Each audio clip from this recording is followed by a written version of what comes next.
gentlemen, this is According to Callus, and I'm back. Yes, I know it has been a long slog. The last 8, almost 9 weeks has been quite the challenge. But as they say, when you run silent, you're running deep. So I had lots of things going on, mostly work related, a couple of personal things in there, and my word, what has all changed in the last 2 months? I don't even know where to begin.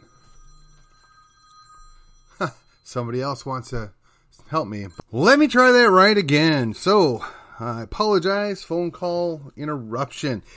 So, I had 8 weeks of, let's call it extra work activities, which necessitated my break. Then last week, I was contemplating, how do I do justice? I've been gone for so long, but I'm at the Republican State Convention for Texas, right? We're the largest convention, political convention, that happens in this country, and I happen to find myself on the platform committee. Well, there was no happen there. There was a lot of hard work, effort that was involved. And in my hands are the reports from permanent rules, platform resolutions, and the legislative priority committees. Now, I've been thinking, I've been gone quite some time. How do I come back and how do I explain exactly what I've been doing? Well, it's work. And when work pays your bills, work has to come first. And I didn't find that I could do a good enough job with the traveling with work as well as other responsibilities that I could give an episode that anybody would want to listen to. So I bit the bullet and took a break. That break went on for 2 months. That was really, really long. And I got to say, I missed it. I missed what I do. And I'm hoping some of y'all missed me. I tapped out. I got about 5,400 downloads. And that's just people who listen that download the episode. From what I gather, there's a factor of 5 to 10 more per person that actually listen but never actually download. Which, if that's the case, that's exciting. But here's the thing, guys. I need you to subscribe. I need you to like. I need you to share. I need you to make comments. I need to know you're out there. I need to know that this is making a difference. And in my time off, I've thought, well, how do I best bring forward the message? Okay, I said early on I was a Ron Paul guy, right? Ron Paul got me re-involved in politics. I had been quite disappointed for many, many years, and that's not to say that I'm still not disgusted with most of what goes on in politics, but I believe, and I choose to believe, that one person can make a difference. One man can stand in the gap. Now, we'll tell you that one man standing in the gap can be blown over by artillery or tanks. But if I can just convince 1 or 2 more people to come along for the ride, and those people can convince 1 or 2 more people to come along for the ride, we can make that difference. We can affect change. We can get an outcome that is appropriate. So, without further ado, last week I was in Houston, Texas. I got down there on Monday and I spent all day until like 11 o'clock, Monday, Tuesday, and Wednesday, working on platform. Now, I had the pleasure, the privilege, and the duty to serve on 2 subcommittees. They were constitutional issues and state affairs. Now, one of the things that I want to make clear is I came out of my Senate district as the representative of my Senate district. So in all votes, it was my duty to uphold what SD8 supported. So that meant a couple of times I had to vote in a way differently or support something that I personally don't favor. One of those times was Convention of States. And I know I've touched on that before, and we will return to that in the future. There were a couple other things that it was where I'm not 100% sure one way or the other where I personally stand on. But again, Senate District 8, they're quite clear. So that was my default answer. If I'm even the slightest bit unsure, I default to what Senate District 8 wants. And in the areas where I disagree, if it's a matter that doesn't violate our principles, I follow what SD8 wants. So, what did we do? Well, let me tell you. The big takeaway, big takeaway, we amended a lot of things. One of them was in the principles themselves. This would be principle number 3, preserving individual, Texan, and American sovereignty and freedom. That is supposed to be one of the main principles behind the Republican Party of Texas. There's a couple other ones here that are directly related, including self-sufficient families founded on traditional marriage of a natural man and natural woman. Now, if I were to read through all of these, you'd get the drift that most of this should be just understood, that there shouldn't be anything involved with having to lay this out. But in today's day and age, in the clown world that we live in, it has to be spelled out. So, I've decided that now that I'm back in the saddle and I propose to you I'm going to be able to do probably 3 episodes a week for the foreseeable future, that I am going to devote the majority of my time going through the platform. This is for 2 reasons. 1, so that I can actually tell you what the platform says. 2, so that I can tell you what my little twist or thought process is on that specific platform plank. And 3, so that you have some semblance of what makes the Republican Party of Texas tick, as well as where does old Mr. Callis here deviate from what's going on here. So, without further ado, the biggest success, the one thing that I am most proud of. Now, and I want to preface this because all the pro-life language was already there. We tweaked a little here, a little there, but it was already there. And there were everybody and their brothers pro-life, particularly if you put an R after your name or you claim to be conservative. So that's all there. I'm not disparaging that, and we will cover that in length later on. But the biggest thing that's even slightly controversial, I don't think it should be, but it is, and I guess let me pause here. I know many times I've referred to the big 3 in my thought process. There's actually a 4th, but I've set him aside at the moment because I don't want to clutter people's minds. I want to stick strictly on governmental, historical, economic, and political views on things, right? So we've got KrisAnne Hall, Tom Woods, and Brion McClanahan. And what's interesting still, beyond all of that, is the great Ron Paul. So, without Ron Paul, the Stephen Callis involved in politics would not be the Stephen Callis that you see in here today, or yesterday, or tomorrow. Those big 3 that I refer to, that would be, again, KrisAnne Hall, Tom Woods, and Brion McClanahan, all have just a slightly different flavor. Just a little bit of distinguishing characteristics among themselves that promote good thought, questioning what you're seeing, and quite frankly, giving you, well, that's another show, but I don't listen to that one, the ability to think on your own and come up with your own conclusion. So, now that I've reiterated that, and you know that all 3 of those people talk about nullification, All three of those people refer to delegated powers to the federal government. All three of those people also talk about powers not delegated are retained. So in that, we say, plank number 33 under state sovereignty.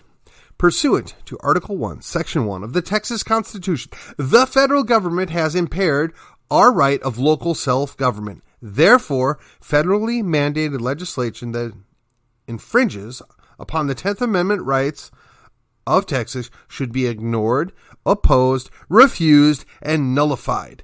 Texas retains the right to secede from the United States, and the Texas legislature should be called upon to pass a referendum consistent thereto. Now, I don't get to take all the credit for this particular plank. Mr. Bird, you are the word, and you were very, very helpful in everything that I touched in both of these subcommittees, and I was pleased to work with you. And my gosh, this is one of those guys that can make a legitimate claim to being the smartest man in the room. Now, we had two other guys that might challenge him for that, but I was very, very comfortable with deferring to his mindset on these things. But we were very much on the same wavelength on almost everything we dealt with. So, state sovereignty, we have now laid out that we have the power as the state of Texas. So that's in one place. Now, for those of you Convention of States folks, that is still in plank number 37. We didn't touch it, respectfully. Don't know that I want to go down that path, but it could be just as interesting as independence. That being said, all methods to reduce government overreach and to roll back abuses, I'll listen to you. We need to work together. So, 100% comfortable with that. All right, we're going to go on to the second place. Now, I will point out that there is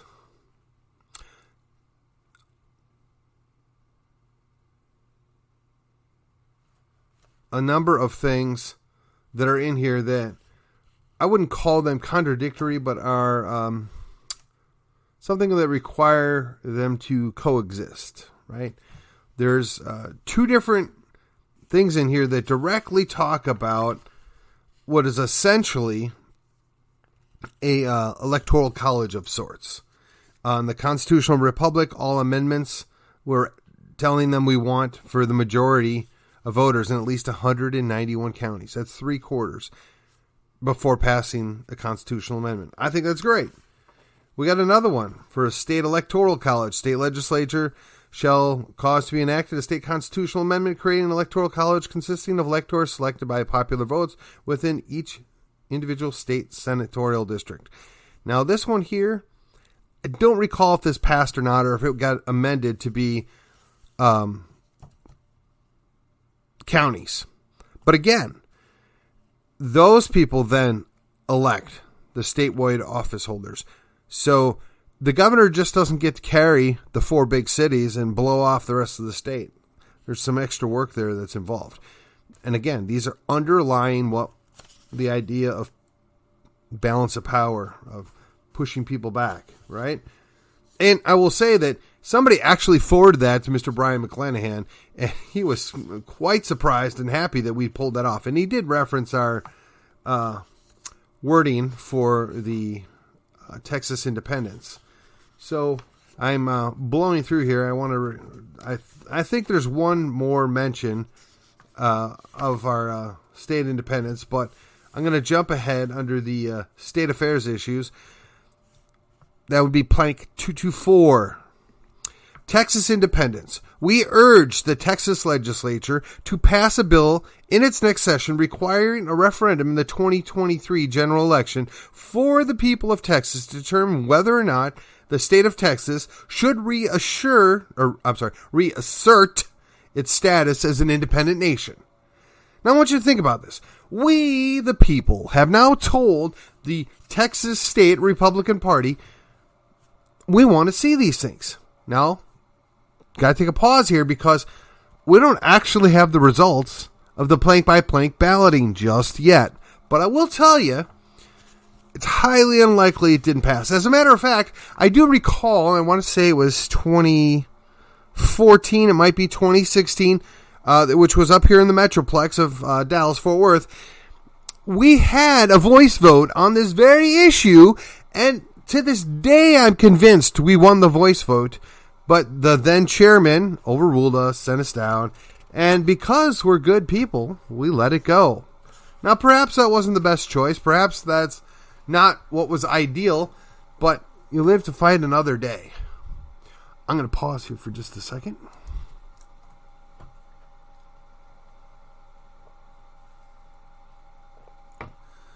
Well, I guess my pause didn't work. Well, be that as it may. The right of the people. The right of the people. We always talk about that. Unfortunately, most of the time, it's just words. It's meaningless banter.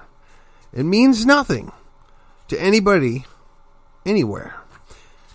Because they just want to keep us pacified. Now, I'm going to tell you, this is the first step of pushing back.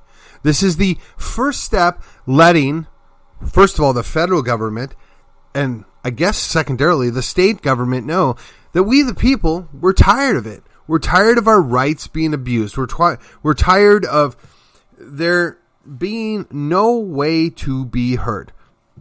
Now, this went to a vote.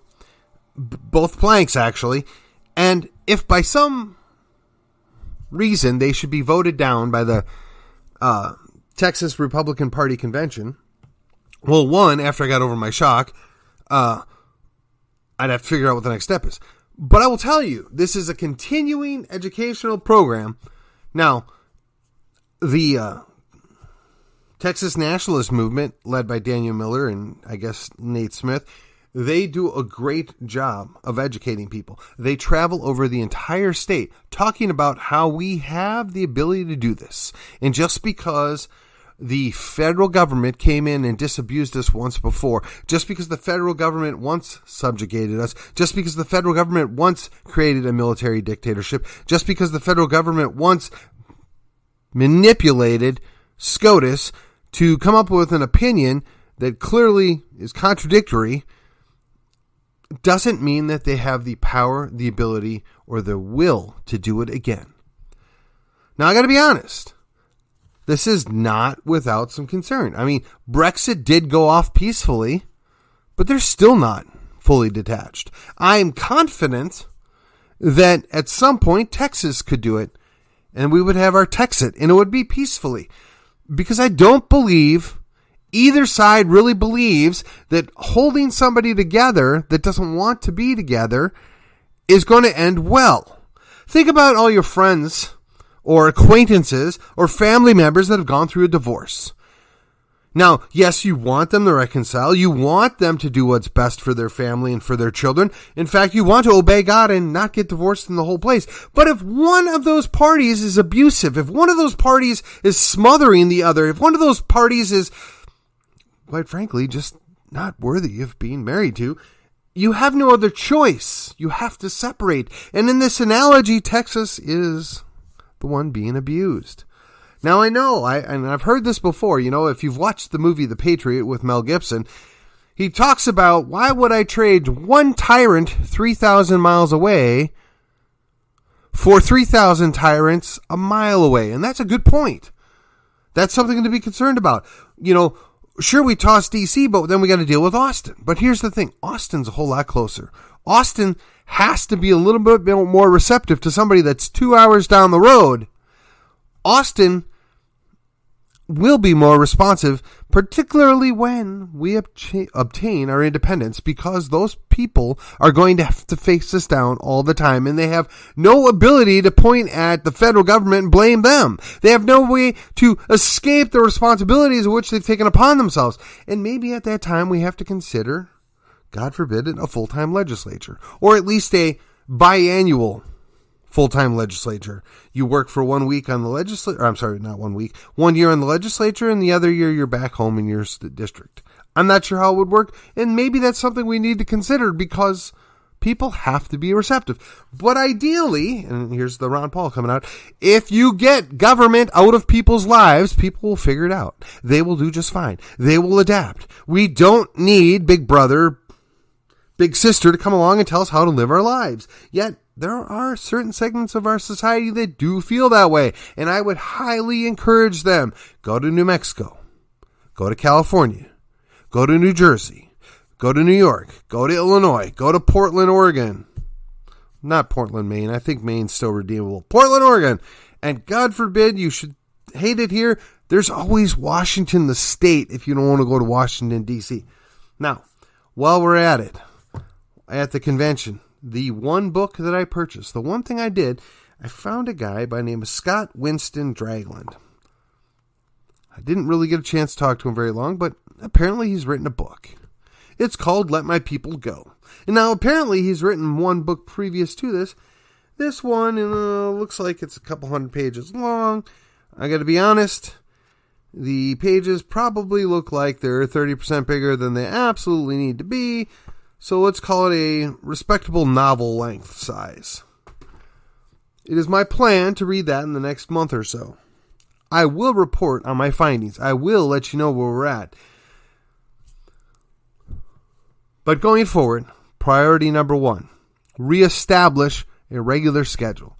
So going forward, my plan is Monday, Wednesday, Friday. Now, obviously, life happens.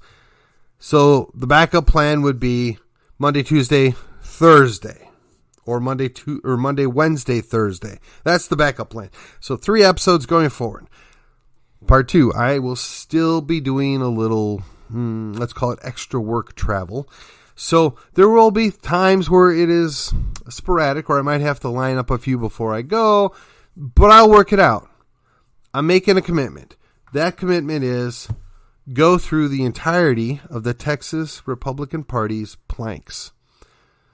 I think that you, my listeners, might be curious as to what they actually are, and you might be the slightest bit interested in what I think about them or what I think we could do differently or improve it. And I got to tell you, the convention as a whole,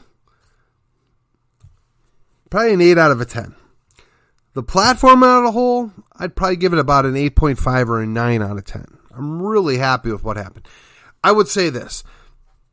The one thing that would have made this convention a 10 out of 10 is if Ron Paul would have been brought in. The guy lives 30 miles up the road. That would have been awesome. Now, I will tell you, 2 years from now, we're going to be in San Antonio. For those of you that don't know, that is home of the Alamo. At least what's left of it after George P. and his boys kind of did a number on it. But the Alamo is still there. The cenotaph in memorandum to the people that gave their lives is still there. How fitting would it be to read the results of the referendum on whether or not people want independence when we are at the 2024 Republican Party State Convention? And you know what? If we're going to go for the bleachers here, swing for the seats, guys! Bring Ron Paul, the one guy who has put liberty first above all else, the one guy that has been principled in everything he's done, the one best congressman that we have. Now, there are others, there's a few that are close. They're close. I know Thomas Massey's a rock star. I know Louis Gohmert's very solid. Even Justin Amash was much better than average. But after that, what do we have? What have we had since Ron Paul has retired? There's people in there. There are people that are working that we just don't know their names. In the Senate, well, I don't know what to tell you. We're in the process of being sold out by 10 guys. 10 people, including Susan Collins, Strangely, Murkowski's not involved this time. But 10 senators that feel that they can cut a deal upending the entirety of our protections and recognitions of our pre-existing right to keep and bear arms under the guise of mental health, under the guise of red flags. And for those of you that don't remember, I'll kindly remind you. So we've got Red Flag Dan Crenshaw down by Houston, and then we've got Big John, who apparently we're going to have to call Big Red now. Not to be confused with Big Red, either the gum or, I don't know, the commies. But how about Big Red Flag John? Big Red John? I don't know. We'll come up with something. Talk about a disappointment. I mean, he's selling us out, and apparently now he's all for full-on amnesty. Surprise, surprise, surprise. That's the best Gomer Pyle I'm going to give you. My suggestion, we need to think about, since we gave him such a lovely greeting at the convention, perhaps we ought to look at what do we need to do to recall his sorry butt. Because a censure is not going to be enough at this time, folks. By the time we can roll through some censures, he will have already done all the damage. But if we start moving forward a recall, maybe, just maybe, he'll give it a second thought. Maybe, just maybe, he'll decide he would much rather stay a U.S. Senator and not be the poster boy for big government Republicans. Maybe it's wishful thinking. Maybe I'm asking for too much. But we got to try. We got to make the most of this, folks. And while we're at it, I get why Greg Abbott wouldn't show up. I'm disappointed. I expected more from the guy that, you know, has been a governor forever and now wants to be president. I thought he'd show a little more backbone than this. I mean, I'm not as big a fan. I mean, y'all recall I was anybody but Abbott, and I really liked Huffines, but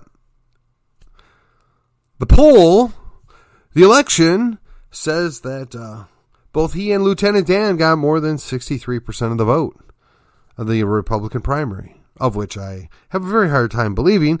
But for the sake of argument, let's just say it was the safest, most clean election ever. If he's got 63% of the Republican voters, or better, why wouldn't he be at our convention? What is he afraid of? Just a couple thoughts. Well, gentlemen, ladies, I'm going to wrap this up. I've got almost 30 minutes in. This is the return back of According to Callus. And honestly, I don't even remember what episode this has been. Let's call it 214. Episode 214. We're back. I mean, the primaries are over. The runoffs are over. The SCOTUS is starting to release what their opinions are on things. The pandemonium's in place with our government and our economy. And hey, who would have ever thought that we would see some of the things happening that we're seeing right now? But we'll have time to talk about all those things and how they directly relate to the Texas State Republican Party platform. Join me again, coming up this week on According to Callus. Until then, please share, like, tell your friends, and comment. Help me out, guys. Have a great day, and I will see you on the other side.